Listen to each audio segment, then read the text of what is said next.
Collector Brain. Hi, welcome back to Collector Brain. I'm Jens, and I'm here with another pickup video. This is for like a little bit over a week, and this time we have like quite a bit that picked up. So Stop it. Get some help. start. Okay, so this was a week ago Friday. I went to my local comic book / game store. Hadn't been there in a while, and he said he had put some comics for me aside, and there was a few that I wanted, and then others where I decided in regards to my last video where I'm just kind of holding off on some of the newer keys or so-called keys. If you haven't watched that video, go back and see what I'm talking about, of like new books that are being called comic book keys but lose their status pretty quickly. So this came out a while already. The reprint or new crossover of the Superman Spider-Man crossover. This is cover A. I was looking for the Delato, the all black suit one cover, but he didn't have that, so I'm okay with cover A, and I don't want to get too many variants. In anticipation, so I sent in my 25 book submission, and you can only do a pre-screen if you pre-screen them all or none. So, and I was worried about this one here, Absolute Batman 15, because it has a little nick on the corner here, but apparently, I talked to my friend in Germany. He has an extra copy that he was offering me, same issue. This one has the same issue, so I mean, technically, if it is a production issue with most books, it shouldn't be held against the grade. So let's see how that goes. So I just got this as a backup. Luckily, since he still had one or two, no, I think it was the last one of the first print that he had left. The next one is Web of Venom. This is not cover A. I just he didn't have that anymore. But I figured, I'll just pick this one up instead. Still a cool looking cover. And yeah. Then the only one, or the only series where I'm really kind of picking up every week or every month the new edition is Absolute Batman. Really like the series, and I've been picking up everything, not all the variants, but every single issue since I started on issue 13, I believe. I know I have the other one there that I got off eBay.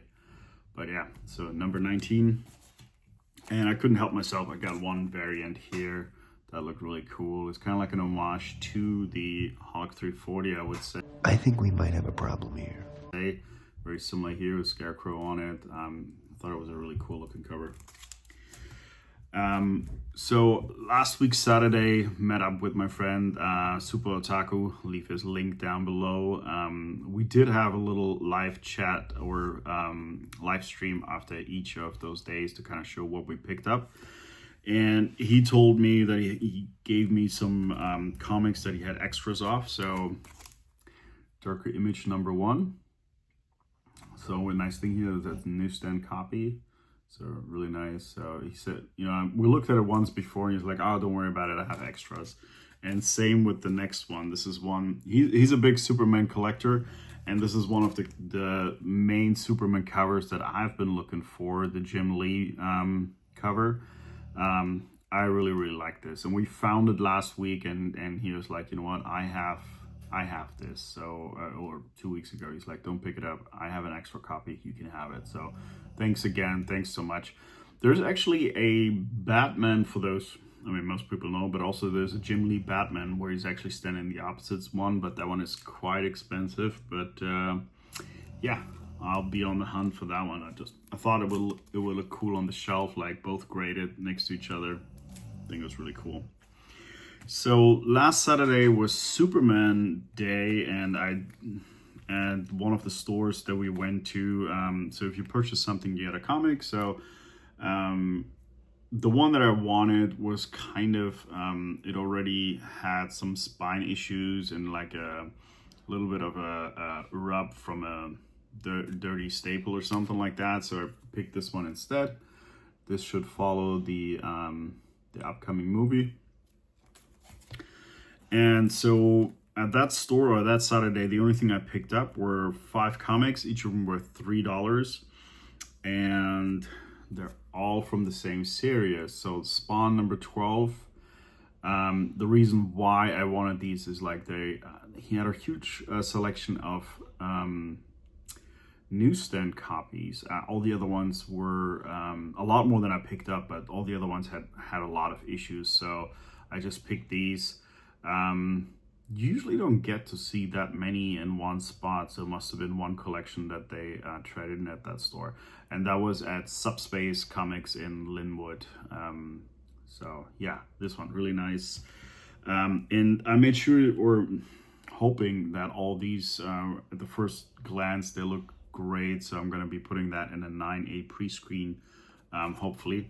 Here's another one, number 14, also a newsstand. It's a really cool cover. Yeah, this one, there's a couple in here that I probably just want to, or maybe more than a couple, where I want to see when I do a pre-screen, since grading is so expensive, that I might just get them graded and recover some of the cost. My idea is not to make money, but also if you want, I want the hobby to, at least to some extent, pay for itself. So this is one of those covers. It's very clean, has the newsstand. I mean, it looks amazing in a way, but I don't know, it's not like my favorite cover. So this would probably be one, if I get the 9.8, I would want to sell it, most likely. This one, on the other hand, nice Angela cover here. This one I would keep, also newsstand. Spawn 62. Yeah, that was the last on that day. I think we were at one store before, didn't really find anything there. Tried a couple of small antique malls. They had stuff, but it was really, really overpriced. So we stopped there, and we really took our time at Subspace. So during the week, I went to pick something up at a Value Village, and there's a comic book store close by, and I thought, well, they don't do back issues, so they only have new comics. And that was the day the other crossover came out, and I picked up the Spider-Man Superman. So this is the Marvel version. The first one was the DC version of it, and I couldn't really decide, but I saw this Adam Hughes cover, and I figured I'll take this. If I get to my regular LCS, I might pick up cover A as well from him. It's just I saw this Adam Hughes cover, I was like, wow, this looks cool, I want to get it. And they had that Web of Venom cover A, which is the homage to Web of Spider-Man. So, and also thought that I wanted to get this. Yeah, I'm not sure what I do with the other copy, but for now I'm just going to keep them both. All right, and then I went into the Value Village, and they had gotten in a bunch of comic books or donated, and but pricing was all over the place. Most of them were really, really overpriced, and except this one was priced at $15. I used a coupon, 20% off, so I got this for $12. Also a newsstand copy, X-Men 207. This was on my list, really cool Wolverine cover. So I was happy to pick this one up for $12. And it's that one was definitely worth it, but there was other ones in there, a bunch of Star Wars and so on, and a couple of other X-Men ones that were completely overpriced. So whatever I had picked up at that store didn't work out, so I had to return it. But the problem with the thrift store is you don't get your money back, and you don't do store credit. You have to pick something else that day. I couldn't really find anything, and I didn't want to give them my money, so I went through comic books again, and I picked one more up just so I wouldn't lose my money. This one was marked at $10, and that's what I paid. It's a little bit overpriced for the comic itself, but rather than gifting them my money, it's Alpha Flight number 3. That's a cool John Byrne cover with the negative space. The more prominent John Byrne cover would be the Spectacular Spider-Man 101. Still on the lookout for that. That one actually is, this came out in 83, and the Spider-Man one in 85. But still a cool looking cover. Pretty clean though. I'll give this a clean and a press and see if I might get this graded at 1 point as well. We'll see. Just like the cover. Okay, this brings us to this past Saturday. I went back out with my friend Otaku. We went to two places. We started out at Ancient Comics. They have a great wall book selection, and he went mostly for some of the it's the only place that I still know that has 25-cent bins, not just dollar. He has like one small dollar bin, but mostly of the stuff that he puts in there is for 25 cents at the bottom. So while I was looking through the rest, I asked him if he finds any like really dirty comics. Not the content. They're actually supposed to be dirty, because I want to practice on some more cleaning, not just dry cleaning. I want to do some of the water and chemical treatment, and I don't want to test it on my comics. So I asked him to put some out for me, and these comics are nothing special, so they're really already kind of wrecked, so I don't want to go through them, but there's some dirt on them, as you can see here and there. So I mean, they're done. So if I mess these up, won't be a problem. So these were 25 cents each, but he also found this for me in there, another darker image one for 25 cents, still in the poly bag. And the only reason why I picked it up is it has the Max card in there. So those four, that was $1. And in the dollar bin, since he collects Superman, he found this one for $1, but put it back because there is like this ring in here. I guess somebody put their coffee mug on it. And I said, you know what, I'll pick it up, I'll pay the $1, and I'll do the cleaning. If I can get it out, he can have it. I'll make it look nice, hopefully. And if I mess it up, then, you know, he didn't lose any money. So, yeah. Going next, I found this here. I'm a fan of Deadman.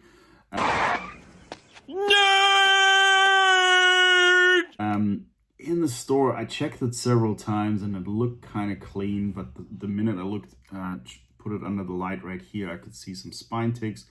And the one thing that I didn't check, this is the second print, so yeah. But I only paid, you know, for the bins there, it's 50% off, so the regular back stock, so $2 on this one. Not bad, but I'll be looking for a cleaner first print copy on this one. I really like that, man, so that's why I picked this up. The next one is not a key or anything special. Is also I paid $2 worth of Spider-Man. It's a story I read when I was a kid, and when I saw the cover, I knew I wanted to pick it up. So that's the only reason. $2, yeah. And for $2, I got this. This is from the Spider-Man from the McFarlane series, number 48. The reason why I picked it up, it's a newsstand, and it's one of the later ones in the 90s. Hobgoblin cover. I figured that could be a good, nice candidate. It's very clean and everything. I haven't looked on the inside, so we'll see. But that might be a nice little, if I get a 9.8, that'd be a nice little cost recover project. We'll see.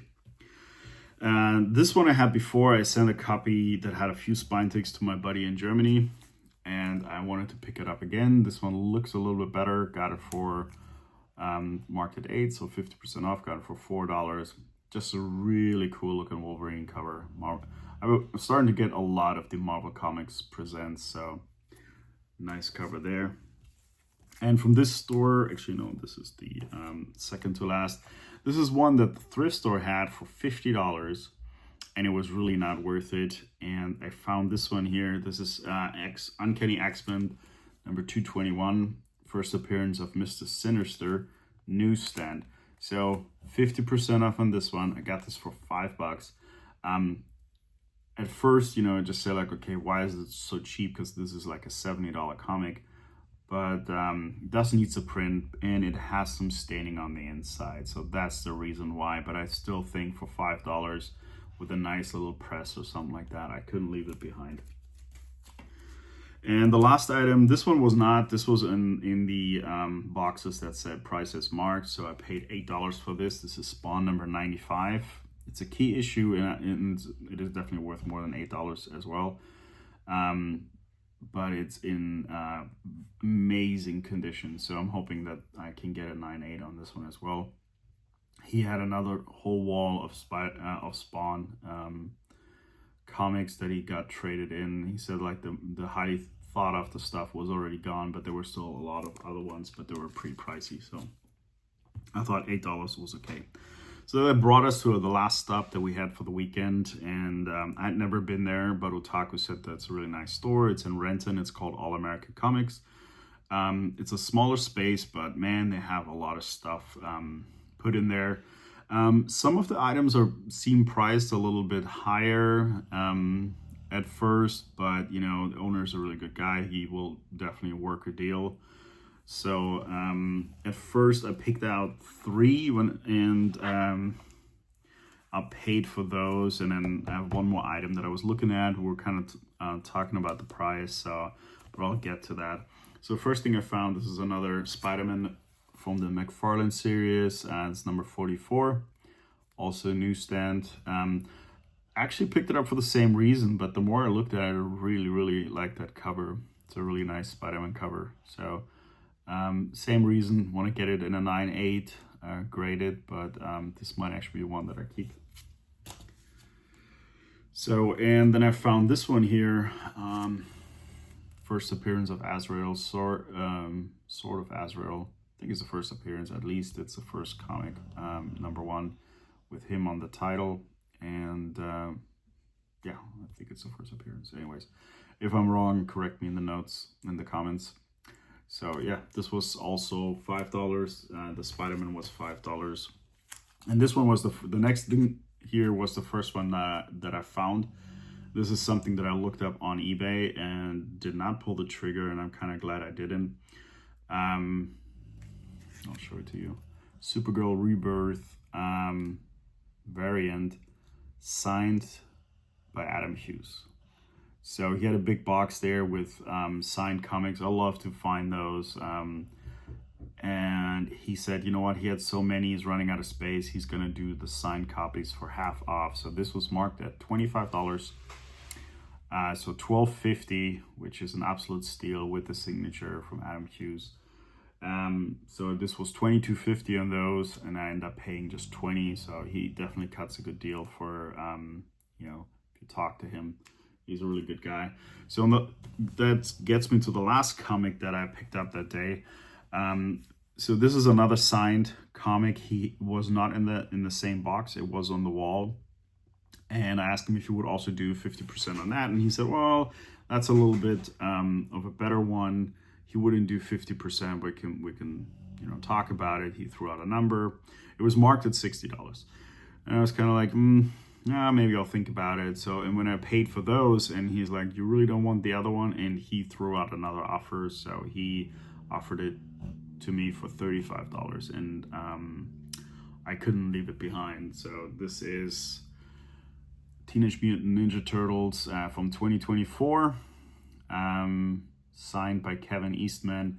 And this is sorry, there's a little glare on it. So this is a San Diego Comic-Con exclusive, but also I looked it up, it also says that they might have used that same cover on Whatnot. But in any case, it's limited to 500 copies. There is, because it was like a celebration of 25 years at IDW, I believe, with the Ninja Turtles. So there's over 200 different variants of this, of that particular print, different covers. So this is one of them. But the most important thing for me was that it's signed by Kevin Eastman, and that's why I picked it up. So I think for the comic alone is worth about $15, and so that would make the signature about $20, which I think it's definitely worth it. So that is gonna get graded and authenticated, and yeah, that was a lot more that I've been wanting to pick up lately. A hoarder. Kind of going, Otaku and I had long talks about like, collecting more quality over quantity. And Boring. but these were such great deals, great comics, and it was such a good time looking for them. A lot of fun. And yeah, I'm really happy with those. And as soon as my other graded stuff comes back and I've sold some more on eBay so I can afford another submission, then I'll get the 9/8 pre-screen out as well, and I will keep you guys posted on that. Thank you so much. Thank you so much for tuning in again, and I hope to see you soon. Have a good one. Take care.